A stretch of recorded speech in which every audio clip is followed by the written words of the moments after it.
September 2, 1977. In a bid to strengthen inter-parliamentary cooperation in the region, the statutes for the creation of the AIPO, or ASEAN Inter-Parliamentary Organization, were signed. Forged by parliamentary delegations from each of the 5 ASEAN founding member countries at a 3rd ASEAN Parliamentary Meeting in Manila, AIPO, later known as the ASEAN Inter-Parliamentary Assembly, or AIPA, is listed in the ASEAN Charter as one of the entities associated with ASEAN.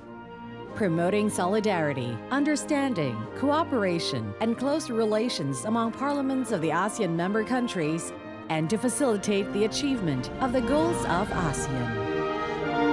Celebrate ASEAN, 50 years of building. One vision, one identity, one community.